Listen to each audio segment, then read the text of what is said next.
अगर पिता भगवान का भजन करे तो अपने भाग्य और पुत्र के भी भाग्य को बदल कर जैसा चाहे वैसा कर सकता है।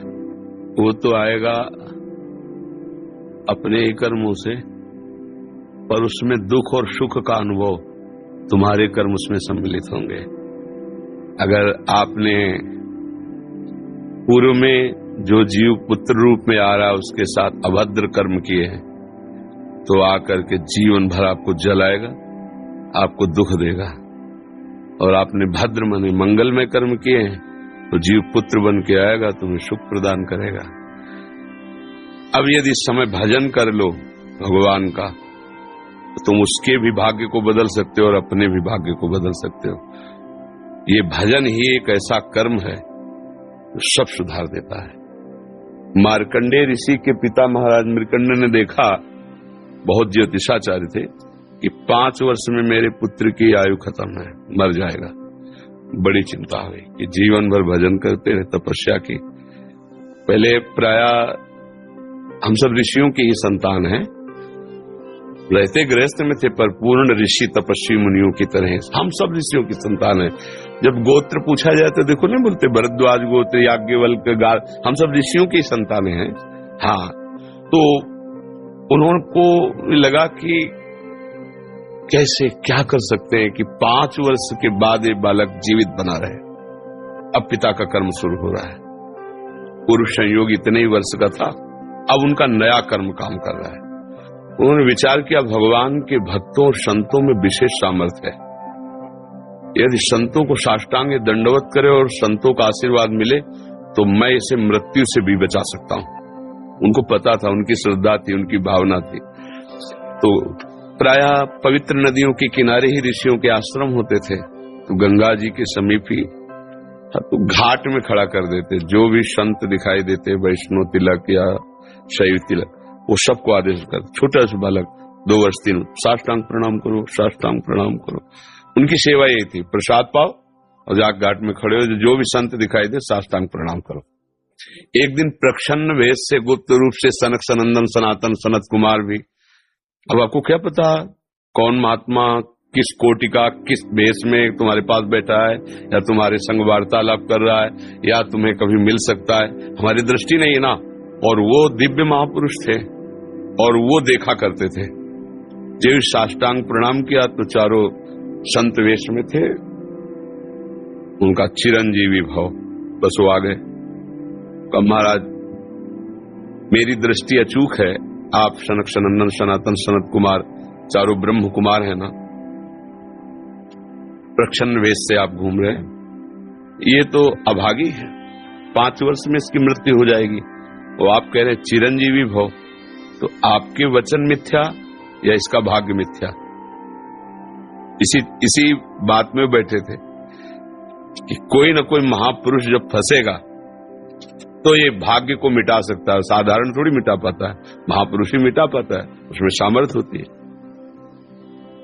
तो उनका ठीक है, चिरंजीवी तो रहेगा ही। तुम्हारी ज्योतिष से तुमको पता है किस मिनट में किस सेकंड में मृत्यु होगी। उस दिन प्रातः से लेकर के और मृत्यु समय तक भगवान शिव के मंदिर में शिव का आलिंगन करके इसे बैठाल देना, बस फिर और हम देख लेंगे। ऐसा ही किया। चारों ब्रह्म कुमार दरवाजे पे खड़े हो गए। तो ऐसे पुरुषों के पास यमदूत नहीं आते, साक्षात धर्मराज आते हैं। धर्मराज ने देखा सनक सनंदन सनातन सनत कुमार, तो उनका इस जीव का समय हो रहा है, आप आदेश करें तो मैं इसे ले जाऊं। लेकिन मैंने तो चिरंजीवी भव कहा है। बोले ब्रह्मा के आप पुत्र हैं, ब्रह्मा के द्वारा ही विधान किया जाता है। तो इतनी वार्ता हो ही रही थी कि भगवान शंकर प्रकट हो गए। उनका कि कुछ बदलना नहीं है, 5 वर्ष की आयु ना, हाँ 5 वर्ष ही, मेरी आयु के 5 वर्ष रहे। भगवान ब्रह्मा जी एक सुई लेकर के ऐसे कमल में छेद देते, आका 1 वर्ष हो जाता है। वो क्रम जब समय का नहीं, जैसे उत्तरायण दक्षिणायन देवताओं के दिन रात, ब्रह्मा जी का दिव्य 100 वर्ष का जो आयु का विवरण है ना, उसको जब पढ़ो तो होश खराब हो जाएगी। एक दिन में 74 मनु बदल जाते हैं, इंद्र बदल जाते हैं एक दिन में। और भगवान का समय, वो जो ब्रह्मा जी का समय, निमेष, पलक झपकना, इतने ब्रह्मा की पूरी आयु हो गई। 5 वर्ष उनके, आज तक मार्कंडेय जी जीवित है, उनको चिरंजीवी ऋषि कहा गया है मार्कंडेय जी का। अगर पिता भगवान का भजन करे तो अपने भाग्य और पुत्र के भी भाग्य को बदल कर जैसा चाहे वैसा कर सकता है। भावी मेट सके त्रिपुरारी। अगर भजन बल है तो फिर आनंद ही आनंद है, नहीं तो दोनों के कर्म संयोग से ही संयोग बनता है। तो तुम्हारे लो पुत्र रूप में आ रहा है। अभी हमारा आपका पूर्व जन्म का कोई संयोग तो आपको देखते ही चिढ़ पैदा हो जाएगी। आप ऐसे वचन बोलेंगे कि मेरा हृदय जलने लगे, बोलेंगे ये आदमी क्यों आया हमारे सामने। वो हमारा कर्म है जो आपको भी जला रहा है, मेरे को भी जला रहा है, दोनों में द्वेष पैदा कर रहा है। और अगर अच्छा देखते ही ऐसा लगा कि मानो हमने बहुत समय से अपने प्रियजन को बाद में देख, ऐसा लगता है ये तो हमारे बहुत प्रिय, और देखकर आनंद है, आप जाओगे खुशी हुई, हमारा खुशी हुई, क्या हुआ। कर्म ही सबको दुख सुख देता है और कुछ नहीं। अगर कर्म को कोई मिटा सकता है तो भगवान का भजन मिटा सकता है, दूसरा नहीं। खूब प्रभु का आश्रय लेकर के उनकी लीला गायन करो, नाम जप करो, सब ठीक हो जाएगा। और गर्भस्थ शिशु को भगवत चर्चा सुनानी चाहिए, उससे प्रभाव पड़ता है। जैसे माँ गर्भवती है तो चाहिए कि स्वयं स्वाध्याय करे या फिर परिवार के जन कथा कह रहे हो, चुपचाप शांति से बैठ के सुने और नाम जप करे, तो गर्भस्थ शिशु पर उसका प्रभाव पड़ता है। जैसे प्रहलाद जी जब कयाधु जी के गर्भ में थे तो नारद जी अपने आश्रम में लेकर के उनको भगवत चर्चा भक्ति का उपदेश किया, तो ऐसे महान भागवत 5 वर्ष में विश्व विजेता हिरण्यकश्यप को परास्त कर दिया। 5 वर्ष की आयु प्रहलाद जी की है और विश्व शक्ति संपन्न हिरण्यकश्यप परास्त कर दिया।